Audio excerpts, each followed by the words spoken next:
আমি এর সাথে দুটো বিষয় আপনাদের উল্লেখ করব জনগণের জ্ঞাতার্থে। স্ট্যান্ডিং আমাদের যে প্রসিডিওর ছিল তাতে বর্ডার ডিস্ট্রিক্টগুলোতে কোঅর্ডিনেশন মিটিং প্রতিনিয়ত করার বিষয় ছিল।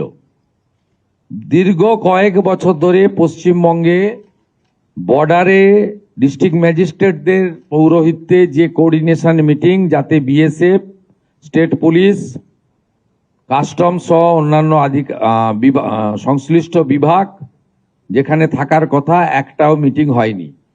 নতুন সরকার 9/5/2026 দায়িত্ব নেওয়ার পরে আমরা দার্জিলিংয়ে এই ধরনের কোঅর্ডিনেশন মিটিং করেছি 19/5-এ দার্জিলিং এবং শিলিগুড়িতে।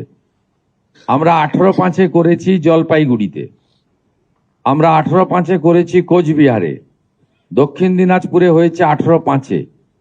19/5-এ হয়েছে উত্তর দিনাজপুরের রায়গঞ্জ পুলিশ ডিস্ট্রিক্টে, ইসলামপুর পুলিশ ডিস্ট্রিক্টে। 18/5-এ হয়েছে মালদায়, মুর্শিদাবাদ পিডি, জঙ্গিপুর পিডিতে হয়েছে 18/5-এ, এবং নদিয়ার আপনার Krishnanagar PD 18/5, Ranaghat PD police district 18/5।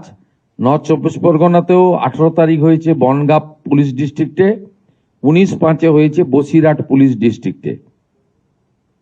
আর বারুইপুর পুলিশ ডিস্ট্রিক্টে সাউথ 24 পরগনাতে 14/5-এ হয়েছে। এটা এখন থেকে প্রতিনিয়ত হবে এবং প্রয়োজনে থানা স্তরে বিএসএফ এর সঙ্গে আমাদের অত্যন্ত সুদৃঢ় সম্পর্ক তৈরি করে আমরা আমাদের রাজ্যকে এবং দেশকে সুরক্ষিত করব। আমি আরেকটা ঘোষণা করে মূল কর্মসূচিতে চলে যাব। সেটা হলো আমাদের ভারত সরকারের পক্ষ থেকে 14/5/2025-এ যারা অবৈধ বাংলাদেশি অনুপ্রবেশকারী তাদেরকে সরাসরি বিএসএফ এর হাতে হ্যান্ডওভার করার জন্য একটি নির্দেশিকা এবং তার সঙ্গে একটি আপনার অবৈধ অনুপ্রবেশকারীদেরকে হ্যান্ডওভারের আইন ভারত সরকারের পক্ষে under secretary government of India Pratap Singh Rawat পাঠিয়েছিলেন। ডেটটা আবার বলি, 14/5/2025, অর্থাৎ কার্যত 1 বছরেরও বেশি আগে।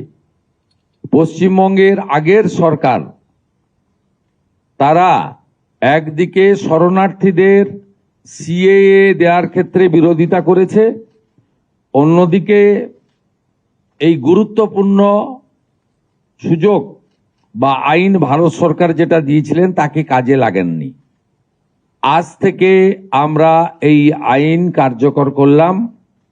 এর ফলে সিএ এর অন্তর্ভুক্ত যারা, অর্থাৎ সিএতে বলা আছে 7টা কমিউনিটি বা ধর্ম পালন করা লোকেরা, তারা সিটিজেনশিপ অ্যামেন্ডমেন্ট অ্যাক্টের আওতায় আসবেন এবং তাদেরকে যারা 31/12/2024 পর্যন্ত এসেছেন তাদেরকে কোনো পুলিশ কোথাও হ্যারাসমেন্ট ডিটেন্ট করতে পারবে না। সিএ এর আওতায় যারা নেই তারা হলেন কমপ্লিটলি অবৈধ অনুপ্রবেশকারী ইনফিল্ট্রেটার্স। তাদেরকে সরাসরি রাজ্য পুলিশ গ্রেপ্তার করবে এবং ডিটেন্ট করবে এবং হ্যান্ডওভার করবে বিএসএফ এর হাতে, এবং বিএসএফ তারা বিডিআর এর সঙ্গে কথা বলে তাদেরকে ডিপোর্ট করার ব্যবস্থা করবে, অর্থাৎ ডিটেক্ট, ডিলিট, এবারে ডিপোর্ট। এই আইন আজ থেকে কার্যকর হলো। মাননীয় ডিজিপিকে এবং হোম সেক্রেটারিকে বলে দেওয়া হলো পশ্চিমবঙ্গের বর্ডার সন্নিহিত সমস্ত থানাগুলিতে এই আইন দেশের স্বার্থে, পশ্চিমবঙ্গের স্বার্থে আমরা আজ থেকে কার্যকর করলাম। আমাদের ভিডিও ভালো লাগলে লাইক এবং শেয়ার করুন। কমেন্ট সেকশনে গিয়ে জানান আপনাদের মতামত।